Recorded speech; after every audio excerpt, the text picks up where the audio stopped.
This story begins with Song, a man with a normal 9-to-5 job. Like everyone else who dreamt of becoming rich. But happy to get rich quickly. It was 2020. Property prices were rising rapidly. He came up with a plan: why not sell his house? Take out a loan and buy an apartment in a high-end building? He would pay the rest with his salary. He would live there until the loan was cleared and then rent it out at a high price.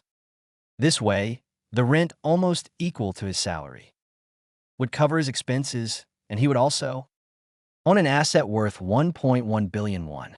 If prices continue to rise, the value could rise from 1.1 billion to 5 billion. He'd then sell it for a profit, start his own business, and start a good life. With this in mind, he went to a dealer and bought a unit in a building where prices were rising every hour. He sold his house for the down payment, investing all his savings. But he still had monthly payments. His life changed immediately. Now, since he owned a high-end apartment, he was considered elite and soon got engaged. Everything was going perfectly until the pandemic struck. While many businesses crashed, property prices plummeted. By 2024, the apartment he bought dropped to 800 million, down from 1.1 billion, and he was struggling to pay the loans. His entire salary went to payments. He started working delivery jobs to cover necessities and split one meal into three. He avoided using fans and lights at home to save on bills. He bought rechargeable lights and fans, which he secretly charged at his office. Sometimes he even stole food from the cafeteria, just as buying this apartment changed Song's life. The price drop ruined it. His engagement was broken, and he suffered in every way. To make matters worse, he constantly heard construction noises. He believed they were coming from the apartment above. He went upstairs to complain, but the man assured him the noise wasn't coming from there. Now, even Song's neighbors were annoyed. They repeatedly left notes asking him to stop the noise. "Please stop," they said. "Everyone is disturbed." He decided to confront the building owner. He told the owner that the noise was so intense he couldn't sleep, and the entire building was complaining. He had filed complaints, but no one took action. Inho told him, "I know it's not you. It's a construction issue. Give me 2 months, and I'll fix it." Song replied, "How can I wait 2 months? I bought an expensive apartment, not to suffer. I haven't slept well once." Then Inho placed an envelope of money in front of him. Just 2 months. Seeing this, Song fell silent. He was struggling financially. The first thing he did was buy food and eat to his heart's content. The next day, Song went to the office refreshed. His friend said, "You were foolish, investing all your money in one building. If you had listened and invested in crypto, you would have a 700% return by now." His friend, an expert in crypto, told Song that if he invested now, he'd see huge returns in a week. But Song hesitated, saying he had no money. His friend said, "This opportunity won't come often. Gather 85 million and once you do, all your debt will be gone, and life will be easy." Suddenly, his tension melted away. He decided to get the money, even if it meant mortgaging his apartment. He invested and, like his friend said, he made profits within minutes. Happiness returned to Song's life. He skipped work for 4 days, busy checking profits on his phone and laptop. Song was told to wait 6 days. The wait filled him with excitement. He became manic, and, seeing his behavior, neighbors believed Song was making noise on purpose for pleasure. So the neighbors filed a police complaint. Seeing the police, Song panicked and tried to convince them it wasn't him. He said, "If you want, check my apartment." Just then, Inho, the owner, arrived and tried to say that Song was innocent. However, the residents ignored him and asked the police to search Song's house. He was certain he was innocent, but the police discovered a secret room in Song's house. Unknown to him, inside, a phone connected to a speaker was creating the noise. He had lived there 4 years, enduring the noise. Why hadn't he noticed? He was furious, but the police arrested him. He had to withdraw his crypto funds that very day. He pleaded to be let go for just a moment to finish urgent work. "I'll be back," he said, but the police wouldn't listen. He began incurring losses on his investment. He was already in debt and couldn't afford this. He excused himself to the bathroom. He grabbed a phone from a desk, locked himself in a room, and quickly turned on a computer. He had to access his account and close the trade. The police broke down the door and tried to drag him out, but Song ignored them and continued working. They tasered his hand, but he tried to click the button. Before he could, a policeman shut down the computer. The electric shock knocked Song unconscious. His life was ruined again. When he woke up, he learned that the noise wasn't his fault and not caused by spirits. The husband of the woman who left notes was involved. Song returned home to find his house destroyed. He was devastated. He had lost his job, his respect, and had nothing left. The apartment he sacrificed so much for was lost due to the crypto loan. He had nothing. What was the point? He began writing a death note, but thought of his mother. He decided to live for her and face the challenges. He tried to turn on his broken phone. Then, he found another phone in the apartment, the one that caused the noise. He tried to unlock it, but didn't know the password. It was connected to Wi-Fi, so he checked the signal source. It came from directly above his apartment. It was Jinho's house, the man who pressured the police to arrest Song. He knocked on Jinho's door, asking for the Wi-Fi password. Jinho denied having Wi-Fi. Song knew the truth. He realized something was wrong, and that Jinho was framing him. He had to investigate. So, when Jinho left, he sneaked into Jinho's house, exploring the apartment. He was shocked to find a surveillance setup. Jinho was watching everyone. What was he planning? In another room, Song found photos of the residents and notes.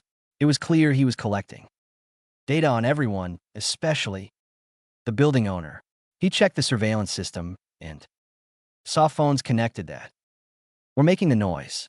Jinho was the culprit. But why frame Song? And why create the noise? He didn't understand. He took photos as evidence. But before he could leave, Jinho returned. Song had to hide to save himself. He hid inside a cabinet. He waited until nightfall when Jinho slept and the noise stopped. Song was furious and wanted to kill Jinho. But then the doorbell rang.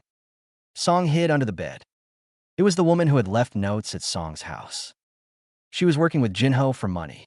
She was terrified by Song's return. She had sent her husband to jail to protect Jinho, but wanted out. She told Jinho she quit, but Jinho offered her money, asking for a few more days.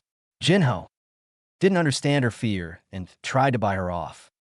This angered the woman, and she destroyed his tapes. Jinho was enraged. He grabbed a hammer and hit her head, killing her. Song witnessed everything. Jinho received a call and left the apartment. Song tried to leave immediately. However, Jinho was waiting at the door, unsurprised. He said, "I knew you were here." Song was terrified, fearing Jinho would kill him too. But before dying, he wanted to ask, "Why did you frame me?" Jinho explained, "I'm a journalist looking for a story. Yours was perfect. A crazy man who spent everything on an apartment, only to be caught on false charges. He said, I wanted to sell your story to the news. For money, the building's value would drop, and Inho, the owner, would suffer most." Song asked, "Why do you want to devalue the building?" Jinho replied, "Because of construction faults. The value dropped, and I suffered a huge loss. There were always noises from the walls. So I set up the noise system to create complaints." Song cried, "I suffered too. Why frame me? You had a rivalry with the owners. Why me?" Jinho said, "I told you. I needed a story to make me famous. And yours was the best. But now, you're useless. He attacked Song. But Song said, wait, I have a plan to help you. Take revenge. Jinho stopped. Why help me? Song replied, I want to save my home and recover losses. But Jinho was suspicious. Song told him, I saw you kill that woman. I could report you, but I won't. To prove it, I'll help dispose of the body. Jinho began to trust Song. He said, if you deceive me, I'll kill you. Song reassured him, and they became partners. They went to Inho's penthouse and attacked. Inho was nervous. Jinho asked, do you remember me? I know everything about you. You were a lawyer who got into construction and made money through corruption. I collected evidence of your corruption. I reported the faults, but you fired me and blocked the news. Before selling apartments at double the price, Jinho said, I hated you and vowed to destroy you. That's why I bought a flat here to watch you. Inho denied it, but Jinho demanded the account books. Inho replied, I don't know. My husband handles that. Jinho dragged her injured husband out and forced him to open the locker, but the books weren't there. Inho then spoke to Song. I know you're Vo Song. I'm sorry I deceived you. Help me, and I'll give you money. I'll give you the apartment and clear your debts. Song said, I can't. Jinho killed a woman and will kill us all. Inho whispered, untie me. Get the pistol from my office. Use it to kill Jinho. Obeying her, Song got the gun and pointed it at Jinho. Jinho saw him and was enraged by the betrayal. He attacked Song. Song dropped the gun before Jinho could kill him. Inho picked it up and shot Jinho. But the gun didn't kill him. It was designed to emit knockout gas. Inho and her husband covered their noses, and Song did the same. Inho told her husband to kill Jinho. The wounded man used all his strength to kill Jinho. Song was stunned.